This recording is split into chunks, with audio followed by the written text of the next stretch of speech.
우리 오늘 이 봉독한 내용은 예수님이 이 땅에 오신 목적에 대해서 설명을 합니다. 그리고 오셔서 십자가에서 죽으심으로 말미암아 우리에게 어떠한 결과를 주었는가도 함께 말씀을 나누어요. 그런데 오늘 이 말씀을 이렇게 서술을 하면서 이 저자가 시편의 말씀을 인용해서 그리스도의 이 말씀을 함께 나눕니다. 그래서 어떤 말씀을 인용을 하는가 하면은 시편의 8편에 있는 다윗의 이 말을 인용을 해요.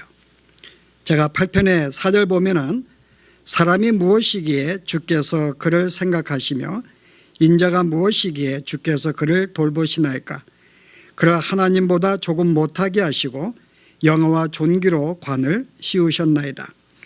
주의 손으로 만드신 것을 다스리게 하시고 만물을 그의 발 아래 두셨으니 그 모든 소와 양과 들짐승이며 공중의 새와 바다의 물고기와 바닷길에 다니는 것이니이다. 다윗이 자신을 생각하면서 하나님이 우리가 무언데 이렇게 하나님보다 조금 못한 자로 만드셔서 이 온 우주를 만물을 통치하게 만드셨는가에 대한 찬양의 글이에요. 그래서 이 말씀을 이제 가지고 예수님이 이 땅에 인간으로 오셨기 때문에 인간으로 오신 예수님은 이 말씀을 살짝 그에게 돌리십니다. 실은 이 말은 인간에 대한 말이 아니고 예수님에 대한 말인데 한 가지 바뀐 내용은 시편은 이렇게 다윗은 하나님보다 우리를 조금 못하게 만들었다라고 표현하는데 여기 인용할 때 그 단어를 바꿉니다. 7절에 뭐라고 바꿔요? 그를 잠시 동안 천사보다 못하게 하시며 이 하나의 단어만 바꾸고 그들을 인용을 합니다. 왜냐하면 이제 앞에 우리가 계속해서 우리 1장에서 우리가 이게 천사들 그 철상을 통해 말씀을 주었기 때문에 구약의 모든 말씀보다 그리스도가 훨씬 우월함을 계속 비교를 해오고 있었어요. 그래서 오늘 2장도 계속 천사보다 나으신 우리가 주님을 설명하기 위해서 이 단어를 살짝 바꾼 것입니다. 그래서 이제 하나님이 아니라 천사보다 조금 못하게 하셨다. 자, 그게 뭘까요? 자, 우리 예수님을 천사보다 조금 못하게 만드셨어요. 그게 이 땅으로 인간으로 오신 것입니다. 그 인간으로 오신 그 상태는 잠시 동안 우리가 천사보다 조금 못한 상태로 만들었어요. 그리고 이제 인간으로 만들 뿐만 아니라 그 다음에 9절에 보았더니 그가 오신 십자가 달려 죽으셨어요. 그래서 인간으로 오셔서 죽은 이것은 천사보다 조금 못하지 않는가로 이제 설명하고 있는 거예요. 인간으로 오셨고 그가 십자가 들으셨다. 근데 오늘 이제 그 다음의 내용을 보았더니 예수님이 십자가의 죽으심으로 말미암아 주어진 결과들을 우리에게 설명합니다. 자, 그가 오셔서 십자가에 죽으셨는데 결과가 무엇인가? 10절 보실래요? 많은 아들들을 이끌어 영광에 들어가게 하시고, 이 번역은 조금 옳은 건 아니에요. 원문에서는 아들들과 딸들로 나옵니다. 하나님께서 많은 사람들을 아들들과 딸들을 영광에 들어가게 만들었어요. 십자가의 죽음으로 말미암아 그를 믿는 모든 자들을 영광스러운 존재로 만들었다는 거죠. 여러분, 이것은 과거형입니다. 우리가 영광스러운 존재로 변해가는 게 아니라 믿는 순간에 이미 영원한 존재로 만들어 주었어요. 자, 그 다음에 어떤 존재예요? 11절에 보았더니 거룩하게 하시는 이와 거룩하게 함을 입은 자들이, 그 예수님은 거룩하신 분인데 십자가의 구속으로 말미암아 우리가 이제 거룩한 존재가 되었다는 것입니다. 거룩한 존재가 되었어요. 그 다음에 이제 세 번째는 뭔가 하면은 그러므로 형제라 부르기를 부끄러워하지 아니하시고, 이것도 번역에 형제라고 나왔는데 이건 누가 번역한지 모르겠네요. 원문에는 형제와 자매라고 나와요. 그 예수님이 우리를 향해서 너는 내 형제요 내 자매라고 부르는 것을 부끄러워하지 않아요.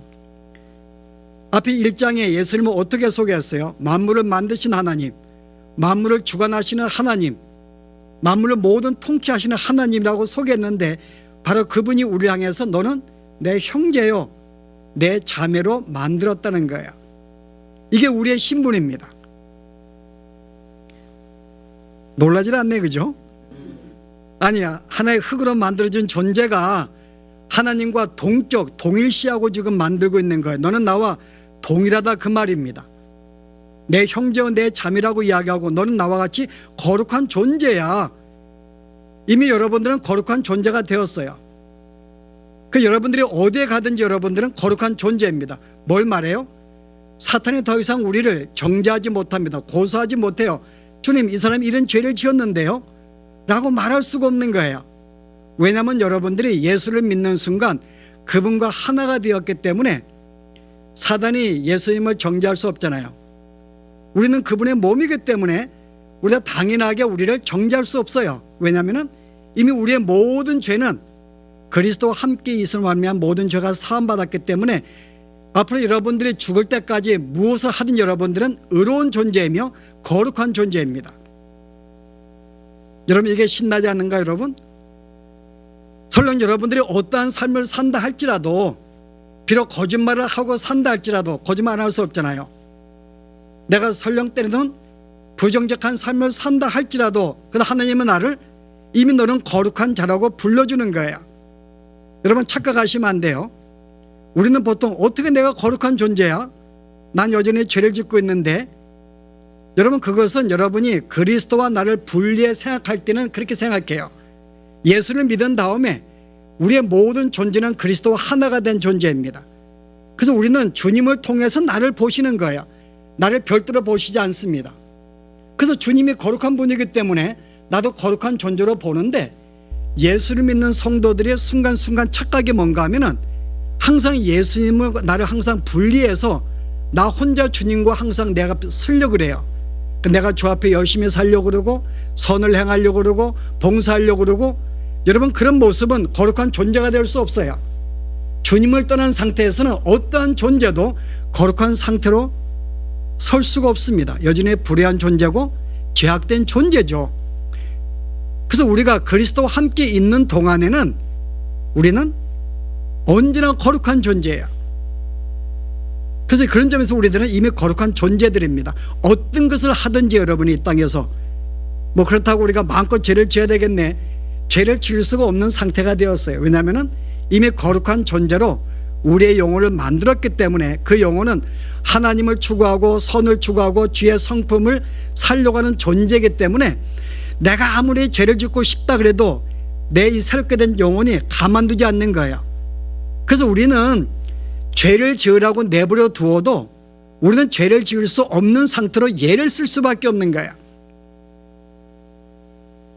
어쨌든 우리는 거룩한 존재입니다. 더 이상 여러분 마음껏 사세요. 이제는요. 이미 우리는 주 안에 사는 존재이기 때문에 이 땅에 우리가 죽는 날까지 여러분이 직장이든 사회든 어떤 삶을 살든지 우리는 주 안에서의 삶이고, 이것은 의로운 삶이고 거룩한 삶이고 영원한 존재의 삶이고 복된 삶이에요. 이게 우리에게 주신 오신 예수님이 이 땅에 오신 그 결과입니다. 그래서 오늘 성탄절의 의미는 주님으로 말미암아 우리가 어떤 존재가 되었는가를 다시 한번 상기하는 것이 옳은 거예요. 자, 그런데 한 가지는요, 나를 거룩하게 영광의 존재로 만들었어요. 그런데 오늘 봉독한 말씀에 보았더니 뭐라 그래요?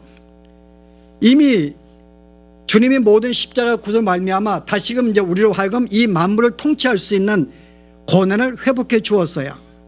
원래 아담과 하와가 받은 권한이었는데 이 만물을 통치하는 것이, 근데 범죄로 말미암아 그 통치권을 상실하게 되었거든요. 근데 주로 말미암아 이제 우리가 이 모든 우주를 다스리는 통치권을 회복을 하게 되었습니다. 그런데 여전히 만물을 우리가 여러분이 굴복하던가요? 아니, 우리의 육신도 우리를 굴복 안 하고 있는데, 근데 오늘 성경이 뭐라 그래요? 마땅히 복종을 해야 되는데 아직 만물이 복종하지 않다고 이야기해요. 그 우리를 구원하셨는데 당장 구원하셔서 곧장 천국으로 옮기지 않으시고 여전히 이 땅에 남겨두신 거예요. 그 이 땅에 남겨두시면서 우리에게 이 구원이 묘한 게 뭔가 하면은, 하나님이 하신 구원은 나의 어떤 옛날에 내가 죄를 추구하던 이 사람을 없애지 않았어요. 그냥 내버려 두시고 또 하나의 거룩한 영혼을 창조해서 나에게 심어 놓으신 거예요. 이게 하나님의 아이러크입니다. 왜 우리로 하여금 왜 곧장 천국으로 옮기시거나 완전한 존재를 만들어 주시지 왜 이 땅에서 우리로 하여금 여전히 이 땅에 죄악된 삶의 본성도 남겨두시고 또 새 사람도 함께 우리 주셨는가에 대한 것은 뭐 우리가 차차 공부할 것입니다. 왜 그렇게 하셨는가에 대해서. 그래서 우리로 하여금 항상 우리의 이 남겨진 우리 옛사람이 우리에게 복종하지 않는 거예요. 선하게 살고 싶어도 복종하지 않는다 그 말입니다. 그래서 오늘 그 말씀하는 거예요. 아니 또 복종하지 않는 거예요. 그것 때문에 어때요 여러분? 우리의 삶이 쉽지가 않죠. 왜냐하면 우리는 선하게 살려고 그랬는데 우리의 이 옛사람이 그렇게 살지 못하도록 만들기 때문에 쉽지 않다고 이야기합니다. 자, 어쨌든 우리로 하여금 이런 존재를 이 땅에 남겨두었어요. 근데 주님이 그래요. 요한복음 17장에 보시면은 하나님이 나를 이 땅에 보낸 것처럼 나도 너희를 세상에 보낸다 그래요. 그 남겨두신 이유가 세상에 다시 우리를 보내기 위해서 이런 존재로 보내신 거예요. 그러면 이 땅에 보낸 이유가 뭘까요? 예수님과 같은 그 일을 똑같이 하라고 우리에게 남겨두신 것입니다. 주님이 하신 일, 그 주님이 이 땅에 뭘 하셨는데요? 우리를 위해서 고난을 받으셨어요. 그래서 우리가 주님이 오시는 순간에 이 땅에 끝난 게 아니라 여전히 계속 구원받을 자들이 계속 태어나기 때문에 그 일을 우리들로 하게 만들기 위해서 우리를 남겨두신 거예요. 우리가 하는 것은 우리가 구원받은 사실을 그들에게 증거하고 이 삶이 어떤가를 증거해서 그들을 부르는 것이 우리에게 남겨진 삶입니다. 그래서 오늘 베드로가 우리에게 뭐라고 하는가 하면은 너희는 택하신 족속이요 왕같은 제사장들이요 거룩한 나라요 그의 소유가 된 백성이니 이미 우리는 하나님의 제사장의 거룩한 백성이 되었는데 너희를 어두운 데서 불러내어 그의 귀한 빛에 들어가게 하신 이의 아름다운 덕을 선포하게 하려 하심이라. 남겨두신 이유가 뭐예요? 우리가 어떻게 구원을 받았는지 어떻게 이런 존재가 되었는지를 그래서 이렇게 만드신 하나님의 그 덕을 알리기 위해서 우리를 남겨두신 거예요. 이게 우리가 구원받은 자의 삶의 목적입니다. 자, 우리가 죽을 때까지 뭐 하는 거예요? 내가 옛날에는 저주받은 자였는데 저주의 자리에 앉아 있었는데 지금은 축복의 자리로 옮겨진 이 사실, 영원한 존재가 되었고 영원한 생명을 얻게 된 이 사실을 어떻게 해요? 이렇게 만드신 하나님의 은혜를 너희로 하여금 세상에 계속 알려서 하나님의 덕을 알리기 위해서 우리를 이 땅에 보낸 거예요. 자, 이 땅에 이 삶이 쉬울까 어려울까요? 굉장히 부담스러워요. 아니 남겨두셔가지고 이거를 증거하는 게 여러분 이게 쉬울까요 여러분? 그래서 우리는 이런 증거의 삶을 살아야 한다라고 생각을 해요. 그래서 우리는 이제 이 뜻에서 우리가 증인이 되었기 때문에 내가 이제 천국이 어떤 것인지 내가 어떤 존재가 되었는지 베푸신 은혜를 내가 증가하는 것이 해야 되는 부담감과 이게 쉽지 않다고 생각을 해요. 그래서 우리는 열심히 합시다 그럽니다. 근데 오늘 성경은 우리가 그렇게 말하고 있지 않아요. 여러분 사도행전 1장 8절에 주님이 우리에게 마지막 명령이 뭐예요? 여전히 이 증거를 주세요. 성령이 너에게 임하시게 되면은 어떻게 권능을 받고 예루살렘과 유대와 사마리아와 땅까지 내 복음의 증인이 될 것이라 라고 말씀하고 있습니다. 이거 역시 우리에게 남겨주신 이유예요. 그 성령이 우리에게 임하셔서 땅끝까지 나아가서 흩어져서 이 복음을 증거해야 되는 거예요. 근데 오늘 이 8절 내용을 보시면은 우리에게 하라는 명령이 아닙니다. 어떤 내용이에요?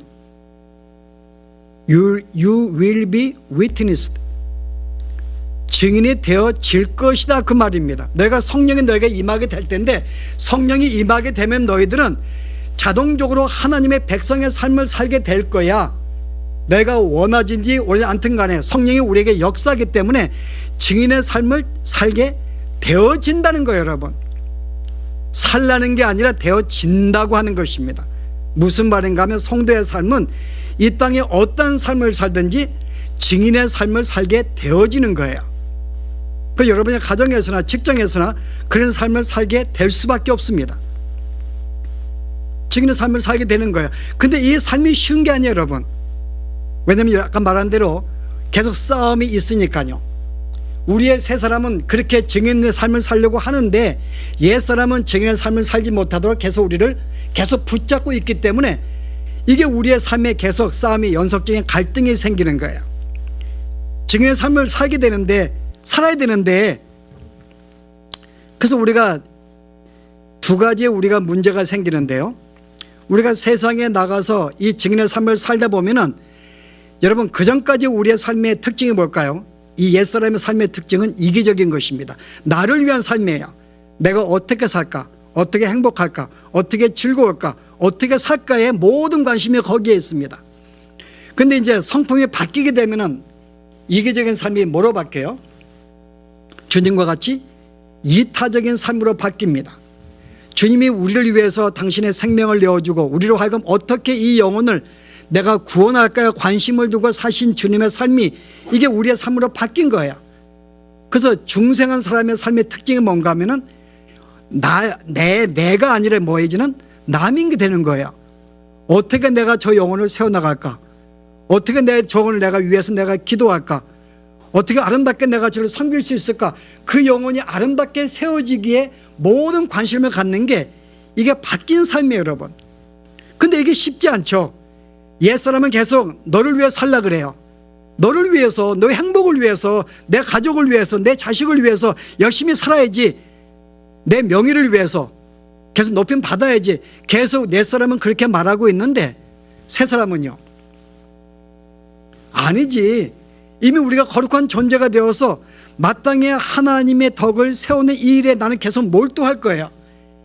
그러니까 이 싸움이 계속 우리에게 생기는 쉽지 않죠. 세상에 나가서는요, 이런 삶을 살다 보면은 우리는 그들에게 핍박을 받게 되어 있습니다. 이게 고난받는 거예요.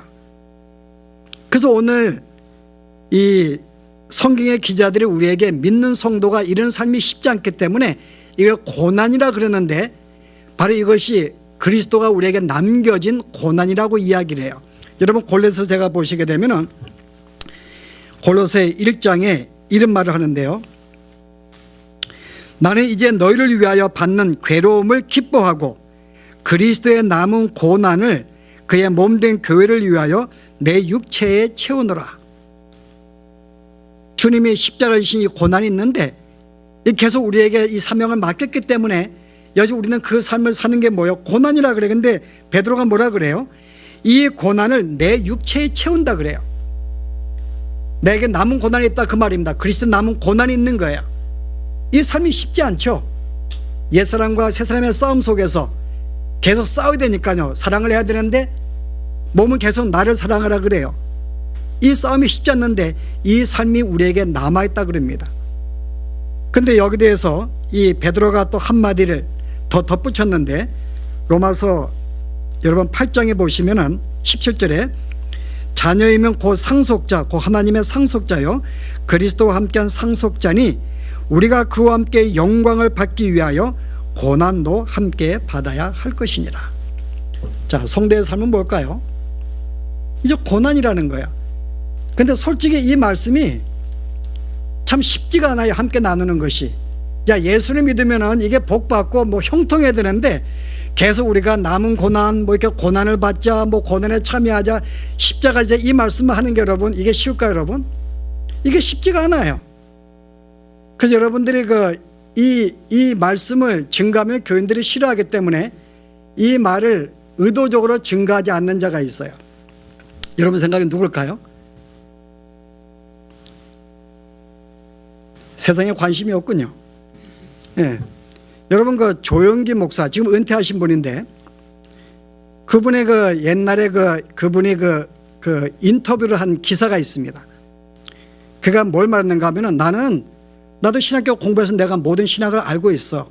개혁신학이 뭔지 자유신학을 알고 있어. 그런데 내가 이런 신학을 가지고 교인들에게 설교를 하면은 교인들이 싫어하잖아. 듣기 싫어하니까는 나는 교인들이 듣고 싶어하는 그들이 좋아하는 설교를 하고 싶어.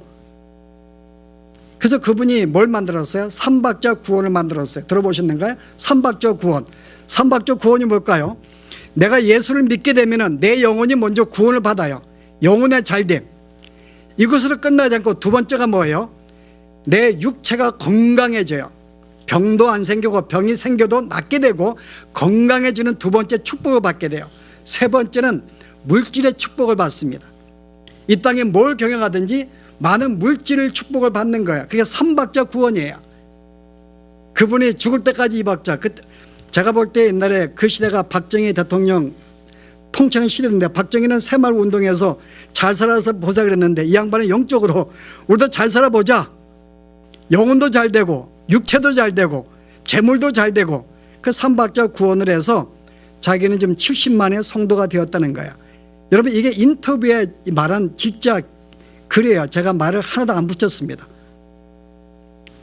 성도들이 그걸 듣기 원한다는 거예요. 예수 믿으면 복 받기 원한다는 거예요. 장사도 잘 돼야 되고 돈도 많이 벌어야 되고. 그래서 우리가 그런 말을 교인들이 원하는데 왜 싫은 말을 해? 고난 왜 이야기를 해? 싫어하는데, 설교를 듣기 싫어하는데. 근데 언제 하나님께서 성도들이 듣기 좋은 설교를 하라고 했는가요, 여러분? 한 번도 우리에게, 성도에게 듣기 좋은 그런 적이 없습니다. 오히려 여러분 그 이사야의 내용을 보시게 되면은, 예레미야 제가 23장 볼까요? 여호와의 말씀이니라. 내 말이 불 같지 아니하냐? 바위를 쳐서 부스트리는 방망이 같지 아니하냐? 여호와의 말씀이라. 그러므로 보라, 서로 내 말을 도덕질하는 선지자들을 내가 치리라. 아니, 내 말은 불과 같고 방망이 같아서 성도들의 죄악을 깨트리고 계속 치는 것이니, 이게 내 말인데 어떻게 너희는 말 때마다 거짓선자 평화롭다, 평화롭다, 잘 될 거야 라고 말할 수 있냐, 그 말이에요. 어떻게 이 땅의 삶이, 육신의 삶이 평화롭게 말할 수 있는 그 말입니다. 근데 이 말은 뭐라 그래요? 이것은 내 말을 도둑질하는 것이지. 그 내가 평화를 기원하고 복을 기원하고 잘 되는 걸 기원하는 말이, 즉 여호와의 말씀을 도둑질하는 거예요. 이런 점에서 우리 조영기 목사의 모든 설교는 주의 말씀을 도둑질한 거죠. 근데 저도 순간순간 도둑질하고 싶어요. 교인들의 고난 설교하면 안 좋아하니까는, 저도 조금 이렇게 인기가 있는 목사가 되고 싶은데, 아니 이 설교하면은 저거 빨리 끝나면 좋겠는데, 그거 여러분이 그렇게 생각할 텐데, 그죠? 저도 복받으라 하고 싶은데 말씀이 그렇지 않으니까는 고난을 이야기하지 않을 수가 없는 거예요. 이게 우리의 삶인데요. 우리가 남은 고난이 있고, 내가 영광을 받았다면 이 땅에 있는 동안에 고난도 함께 받아야지. 그게 주님이 이 땅에 나에게 주신, 남겨진 내 과업이야. 주님이 십자가를 지었듯이 너도 십자가를 지는 삶이 우리에게 주어진 건데, 이게 고난인데 너와의 싸움도 해야 되고 세상과 다 싸워야 되고 고난인데. 그래서 오늘은 예수님이 오신 날에 이 메리 크리스마스가 아니고 이 고난의 크리스마스를 한번 말씀을 안 나눌 수가 없어요. 그래서 제가 오늘은 성경의 고난에 대해서 많은 이야기가 있지만은, 제가 이 구약 성경에서 딱 이와 같은 삶을 아주 바르게 산 사람이 한 명이 있어요. 많은 인물들 가운데 참 이 사람은 정말 그리스도의 삶을 살아가는 사람이구나. 여러분, 그게 누굴까요? 여러분, 그게 다말입니다. 다말? 다말이 누구죠? 유다의 며느리예요. 다말은 자기 시아버지를 꼬셔서 아버지와 함께 잠을 자고 자식을 낳은 여자입니다. 이 다말이요. 그 실은 다말은 우리가 볼 때 어떻게 이 성경에 부끄럽게 이런 기사가 나올 수가 있을까? 어떻게 시아버지하고 잠을 자고 자식을 낳을 수 있어? 근데 이 다말이 마태복음 보시면은 그리스도의 조상으로 기록이 됩니다. 아니, 우리가 볼 때 부끄러운 존재인데 이 사람이 어떤 삶을 살았길래, 아니 이 잠을 잔 게 무슨 의미가 있길래 주님이 그를, 여자를 인정하셨을까? 자, 다말이 어떤 여자예요? 우리가 이 삶을 이해하기 위해서는 그 아버지와 잠을 잔 것을 이야기하기 위해서는 아버지를 소개하지 않을 수가 없어요. 그게 유다입니다. 자, 유다가 어떤 존재일까요? 여러분이 창세기 38장에 보시면은 유다에 대해서 간단하게 소개를 해요. 38장 전체는 유다에 대한 이야기입니다. 자, 보시면은 유다가 자기 형제들로부터 떠나서, 처음부터 시작이 묘하죠, 그죠? 모든 이 공동체, 예수 믿는 공동체에 떠나서 아둘람 사람 히라와 가까이 아니라, 여기는 지금 가나안 땅에, 가나안에 내려가서 가나안의 친구를 만들었다는 거예요. 그리고 가나안 사람 수아라 하는 자의 딸을 보고 그를 데리고 그와 동침하니 그와 결혼을 했어요. 자, 유다의 첫 모습은 가나안 땅에 내려가서 그들을 친구로 만들고 또 가나안 여자를 자기의 와이프로 만들었다고 이렇게 시작을 해요. 굉장히 사회와 하나의 그 동질화가 된 그런 존재로 소개합니다. 똑같이 살아가는데요. 근데 이 사람이 이제 이 결혼해가지고 아들을 3명을 낳아요. 첫째 아들이 엘이고, 둘째 아들이 오난이고, 셋째 아들이 셀라, 3명의 아들을 낳았다고 이야기해요. 근데 이 아이들이 커가지고 첫째 아들 엘이 다말과 결혼을 합니다. 다말이 여기 등장해요. 근데 이 첫째 아들 이 셀이 하느님 보시기 악하기 때문에 그냥 죽여버렸어요. 하느님께서. 왜 죽였는지 성경 안 나와요. 어떤 일이든 그냥 죽여버렸어요. 그 이 사람이 다말의 과부가 된 거예요. 그랬더니 유다가 그럼 둘째 아들 네가 그러면 네 형수를 취해서 아들을 낳아. 아니 이런 법이 어디 있는가 그래. 이게 이스라엘의 수원법이라 그래요. 수원법은 뭔가 하면은 장자가 죽게 되면 아들 없이 둘째가 그 형을 위해서 형의 씨를 받아주는 거예요. 그럼 거기서 낳은 아들은 내 아들이 아니고 형의 아들이 됩니다.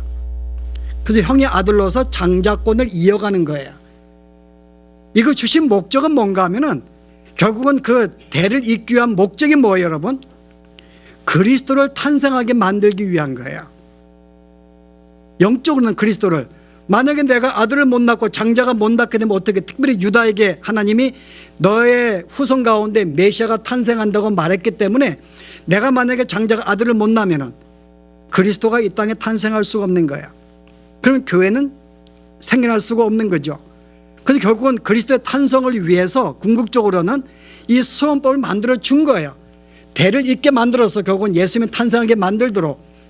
어쨌든 이 법이 있기 때문에 이제 둘째를 보내었어요. 네가 가서 형의 씨를 받아야 돼. 근데 둘째가 형을 취해서 이제 씨를 가야 되는데 이게 만약에 얘 아들 낳으면은 내가 장자가 안 되잖아요. 얘가 가질 거 아니에요. 그래서 자기가 장자권을 받고 싶어 가지고 다른 데다가 설정을 해버립니다. 성경에. 이 행위가 악해가지고 하나님이 또 그걸 죽여버려요. 그랬더니 이 유다가 막내 셋째를 줘야 되는데 셋째를 주기 싫은 거예요. 왜요? 그 애도 또 죽임을 당할까 봐. 그래서 이제 며느리에게 네가 이제 어떻게 해요? 너가 잠시 이제는 이 애가 아주 어리기 때문에 애가 크면 내가 너에게 줄게. 잠시 너의 친정집에 가서 내가 좀 있어. 그 다말을 친정에 보내버립니다. 근데 그 다음에 성경이 뭐라 그래요? 성경에 이제 내용에 보았더니 12절에 얼마 후에 그래요. 얼마 후에? 이 얼마의 영어 성경은 after long time, 오랜 시간이 지난 다음에 이야기해요. 이 말은 이미 막내가 컸다 그 말이에요. 근데 안 주는 거예요. 커도 여전히 같은 마음이죠. 혹시 이 아들도 죽을까 봐. 그 수원법을 이 사람이 이제 깨트립니다. 근데 이때 하나님이 그 아내를 죽여버려요. 12절에 얼마 후에 그 아내가 죽은지라. 그 유다가 이제 아내가 죽으니까는 30일 동안 아내를 위해서 통곡을 한 다음에 그 다음에 이제 정장을 하고 다시 가나안 땅의 딥나의 신전으로 놀러 가요. 히라를 친구를 데리고. 이 딥나의 신전은 바알과 아스토롯 신을 섬기는 신전입니다. 그 여기는 항상 여사제가 있는데 여사제는 이 예배를 드리는 모든 남자들과 성관계를 맺는 이 사람들이에요. 여사제가. 그 다른 말로 거룩한 창녀라 그래요. 창녀 일을 하는 거죠. 근데 이것은 거기에 고정된 멤버만 있는 게 아니고 가나안의 모든 여자들이 여기에 참여해야 되는 거예요. 왜냐하면 그들의 신을 섬기는 바알신과 아스토롯 신을 섬기는 방법이 성이에요. 성관계예요.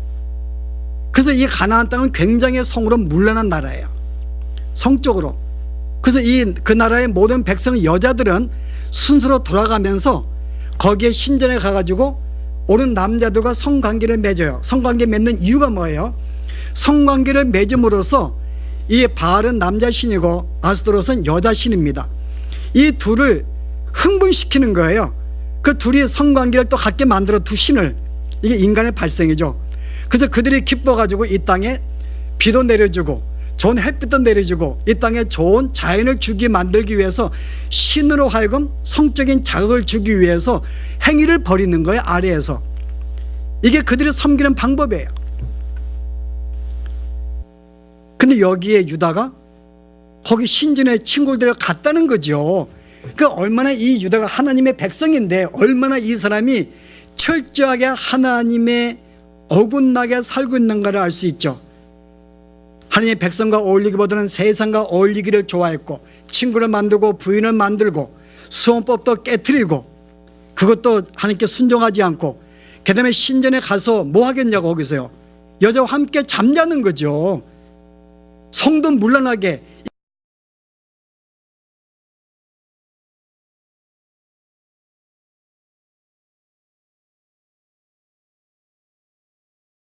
삶이었어요. 그 전형적인 이 유다는 인간의 타락한 인간의 우리를 대표로 지금 소개하고 있는 거죠. 그런데 이제 이 그 다말이 자기의 시아버지가 딥나의 신전에 왔다는 소식을 들어요.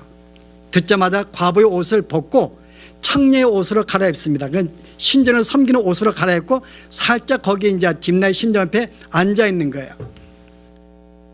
그 이제 아버지가 가다 보니까는 한 여자가 있는데 그 여자가 마땅히 가서 이제 성행위를 해야 되니까는 그래서 내가 너와 잠자고 싶다 그래요. 그랬더니 이 다말이 그럼 잠자면은 보상을 해야지. 그랬더니 자기는 가져온 게 아무것도 없으니까 그럼 내가 잠깐 내가 증거로 내가 뭘 남길게. 그 내가 다음날 내가 너희가 보상할 테니까는 그 증거로서 자기가 갖고 온 이 옷을 묶고 있는 끈 그리고 도장 들고 있는 지팡이 3개를 그에게 담보물로 줘요. 그리고 잠을 잡니다. 딥나가 꼬신 게 다말이 꼬신 게 아니고 유다가 거기서 이제 이 얼마나 거기서 자기 며느리도 못 알아봤거든요. 그럼 뭘 말한가 하면은 그만큼 신성님은 술에 취했는 모습 볼 수 있는 거예요. 술에 방전히 취했기 때문에 며느리도 못 알아본 거죠. 근데 이 다말은 거기에 온 목적이 뭐예요? 막내 아들을 안 주니까는 자기에게 내가 유다의 씨를 받아야 되는데 그 장자를 이어가야 되는데 그래야지 그리스도가 올 수가 있는데 방법은 뭐예요? 내가 스스로가 창녀가 되어서 그 아버지와 잠을 자서 씨를 받는 것밖에 없는 거예요. 여러분 이 행위가 무슨 행위일까요 여러분?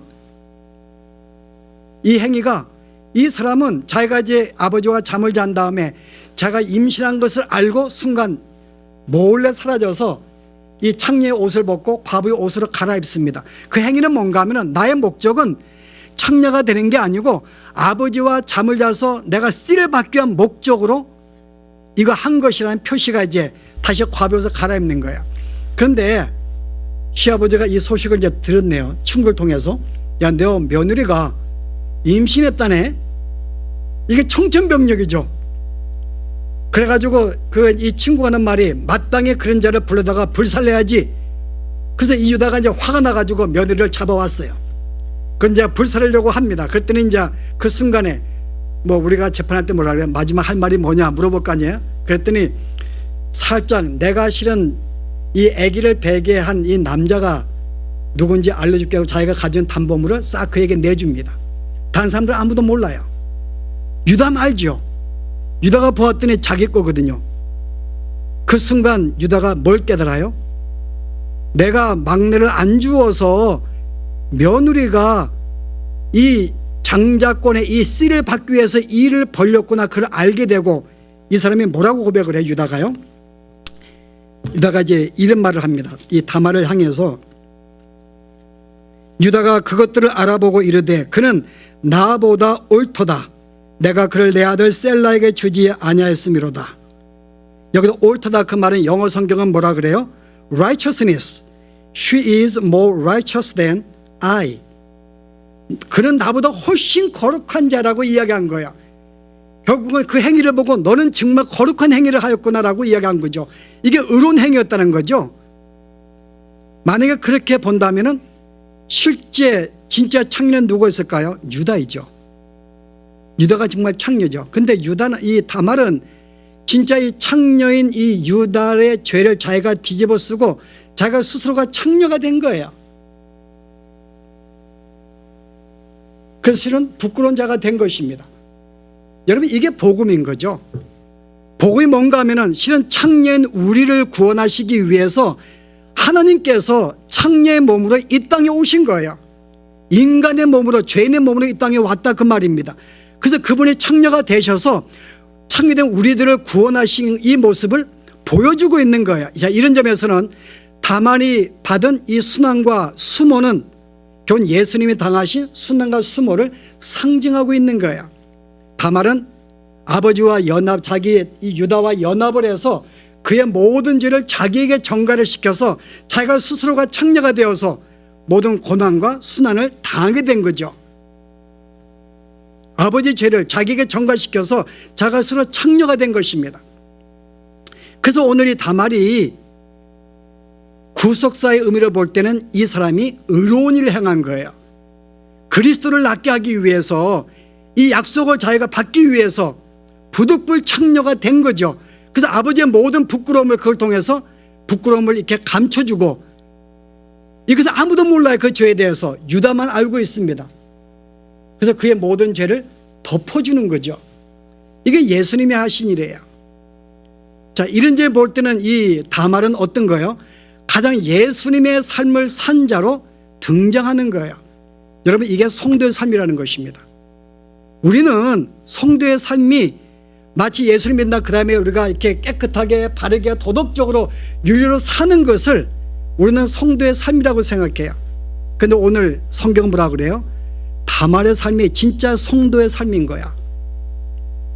너는 네가 말씀에 순종하고 도덕 바르게 살아서 그건 너를 드러나기 위한 거지. 항상 나는 이 정도 내가 선하게 살았어, 주님 인정해 주세요, 나 이렇게 선하게 살았어, 나 인정해 줘, 그것이 항상 나였는데 이제는 뭐예요? 이기적인 삶이 이제는 이타적인 삶이 된 거야. 나는 설령 창녀가 된다 할지라도, 바울이 뭐라 그래요? 내가 그리스도에게 저주를 받아 그 은혜에서 끊어진다 할지라도 나는 너를 위해서 난 기도할 거야. 이게 바울의 삶이었어요. 설령 내가 창녀가 되고 내가 죽음에 간다 할지라도, 부끄러운 죄인이 된다 할지라도 나는 내 영혼을 살릴 수가 있다면은, 너를 위한다면은 나는 기꺼이 이 삶을 살 거야 라고 이야기하고 있는 거죠. 이게 다말이 보여준 삶이고 주님이 우리에게 보여주신 것이고 우리로 하여금 이 삶을 살도록 이 땅에 주신 거예요. 그래서 우리는 사람들에게 의로운 존재가 모습을 볼 수가 없는 거예요. 왜요? 형제의 허물을 내가 대신 뒤집어 쓰고 내가 죄인이 되기 때문에 다른 사람 볼 때 항상 죄인이 되는 거예요. 내가 의로워지려면 그의 허물을 내가 드러내야 돼요. 그럼 내가 정당하죠. 그럼 내가 그 허물을 덮기 위해서는, 그가 쓴 선을 내가 뒤집어 쓰기 위해서는, 내가 뒤집어 쓰면은 내가 오해받고 내가 죄인이 되는 거죠. 여러분, 이 삶이 성도의 삶인 거예요. 여러분, 이 삶이 쉬운 게 아닙니다. 이 삶이 쉬운 게 아니에요. 그래서 우리가 정말 이렇게 이와 같은 어떤 이 삶, 정말 이렇게 다말과 같이 이와 같이 어떤 죄인의 몸으로 형제들을 위해서 대신 죽어주고 부끄러움을 감당하는 이 삶이 결코 쉬운 게 아니에요. 이게 바로 고난의 삶이라는 거야. 그래서 우리가, 주님이 우리에게 이런 말씀하잖아요. 네가 만약에 나를 따라오려면은, 또 우리에게 이르시되 아무든지 나를 따라오려거든 자기를 부인하고 날마다 제 십자가를 지고 나를 쫓을 것이니라. 자기를 부인하지 않으면은 주님을 따라갈 수가 없어요. 항상 나라는 존재는 항상 내가 드러나기 원하고 잘난 맛을 내가 나타나기를 원하는데, 인정받기 원하는데 이거를 죽이려고 그러니까요. 이게 부인하는 거거든요. 그 다음 뭐라 그래요? 날마다 제 십자가를 지고, 너의 십자가를 지는 것이 어때? 날마다 그래. 날마다 십자가 지라는 거죠. 여러분, 이 삶이 날마다 나를 깨트리는 것, 계속 내 사람을 죽이는 삶, 이 삶을 살아가는 것, 형제 이제는 이기적인 삶에 벗어나서 이타적인 형제를 위해서 내가 기도해주고 염려하고 섬기고 그 영혼을 세우기 위해서 나를 저버리는 삶이 결코 쉽지가 않죠. 이게 십자가를 진 삶이라 이야기하는 거예요. 그런데 바울이 이런 삶에 대해서 뭐라고 이야기하는가 하면은, 형제들아, 내가 그리스도 예수 안에서 가진 바 너희에게 대한 나의 자랑을 두고 단언하노니, 내가 자랑한다 그래요. 어떤 삶을요? 나는 날마다 죽노라. 자기를 날마다 죽이는 삶, 날마다 자기의 자아를 죽이는 삶, 옛사람을 죽이는 삶, 그 남에게 오해받고 죄인으로 살아가는 이 모든 삶, 날마다 죽는다 그래요. 자기는 그런 삶을 살기 때문에요. 이 삶이 성도의 삶이기 때문에 나는 이 삶을 자랑한다 그래요. 내가 윤리적으로 바르게 살아서 이 삶을 자랑하는 게 아니라 형제의 허물을 내가 뒤집어 쓰고 내가 죄인된 모습으로 살아가는 이 삶이 나는 너무나 자랑스러워. 왜? 나를 그런 존재로 만들어 주었기 때문에. 여러분에게 오늘 그런 삶을 살라고 하는 게 아닙니다. 여러분은 그런 삶을 살 수밖에 없는 거예요. 왜요? 그런 존재가 되었기 때문에 그 삶을 우리는 살아가는 거예요. 오늘 모든 삶의 현장 속에서 한 가지 옛사람이 그렇게 몰살하도록 싸우는 거죠. 그래서 바로 우리에게 뭐라고 권면해요? 내가 깨어서 의를 행하고 죄를 짓지 말라. 이 싸움의 승리라고 그래요. 계속 고난을 받는 싸움을 받지 않은 싸움과 싸워서 이런 삶을 살아가라고 이야기합니다. 이게 성도의 삶이에요. 그래서 우리가 어떻게 살지는 우리가 너무나 삶이 우리가 많기 때문에 하나하나 적용할 수가 없어요. 그러나 가장 근본적인 원리는 내 스스로가 도덕적으로 바르게 살아서 남에게 나타내는 이 삶, 주님이 떠나서 내가 혼자 개별적으로 이렇게 내 앞에 서는 이 삶이 아니라 그리스도 함께 있는 삶이 바로 나의 삶이기 때문에 어차피 거룩하고 의로운 존재고 또 그러한 삶을 살아가기 때문에 이 삶 속에서 그렇게 살지 못하게 하는 이 옛사람과의 싸움 속에서 살아가는 삶. 그래서 세상인들에게 뭐라고 이야기하는 거예요? 진짜 이 삶이 복된 삶인 거야. 우리가 받은 구원이 얼마나 복된데 얼마나 축복인데 너희들이 세상적으로 예수고 수고하는 이 모든 방법은 이 삶에 비하면 아무것도 행복이 아닌 거야. 우리는 그것을 보여줘야 돼요. 여러분, 예수 믿는 게 얼마나 복된 거를 보여줘야 되는 거예요. 근데 우리는 이 삶을 포기하고 세상의 방식을 추구하면서 그들이 원하는 걸 추구하면서 계속 우리의 잘남을 자꾸 보여주려고 그래요. 그게 아니라 예수 믿는 게 얼마나 복된지 내가 받은 구원이 얼마나 잘난 것인가를 그들에게 보여줘야 돼요. 그게 뭐예요? 고난의 삶이고 순종의 삶이고 이게 복된 삶인 거죠. 이걸 보여줘야 돼요. 그래서 한마디로 이것은 뭐라 하는 거예요? 이게 십자가의 삶이고 고난의 삶이에요. 근데 이게 너무나 복되다는 거죠. 우리는 이런 싸움이 우리에게 있습니다. 그래서 오늘 주님 오신 우리에게 주신 이 영원한 생명을 이 땅에서는 왜 남겨두었을까? 이거를 통해서 한 가지는 주님 내가 어떤 존재인지를 잊지 말고 계속 이 땅에 사는 동안에 상기시켜주는 거예요. 여전히 너는 너의 힘으로 살 수가 없는 존재고 내 은혜가 필요함을 알게 만들면서 그리고 우리가 의로운 삶이 무엇인지를 알기 위해서 이 옛사람과의 싸움, 아무쪼록 이와 같은 삶을 여러분들이 붙잡으시고 이 땅에서 아름다운 고난의 삶을 여러분 살아가시기를 바랍니다. 기도하십시다. 오늘 주님이 이 땅에 오셔서 우리로 하여금 영원한 거룩한 존재로 영광의 하나님의 자녀로 우리 형제로 부르신 것 진심으로 감사합니다.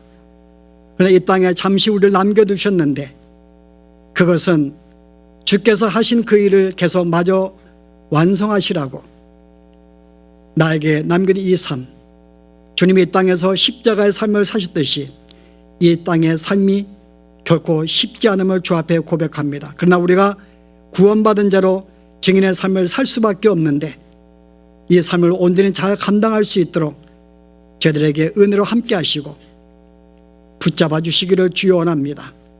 날마다 우리와의 싸움 속에서 우리의 육신을 이기게 만드시고 세상과의 싸움 속에서 나를 죽이게 하시며 진실로 주님을 섬긴 구원받은 이 삶이 얼마나 영광스럽고 복된 삶인가를 저희들의 삶의 현장 속에서 나타내게 도와주시기를 원합니다. 특별히 옛삶이 이기적인 삶이었다면 이제 우리의 새로된 삶은 주님과 같이 이타적인 삶, 모든 삶의 관심과 생각이 형제와 교회를 위한 삶인 줄 알고 이제부터 형제에게 보다 우리의 마음을 열고 그들을 섬기며 살아갈 수 있는 저희들의 삶이 되도록 붙잡아 주시옵소서.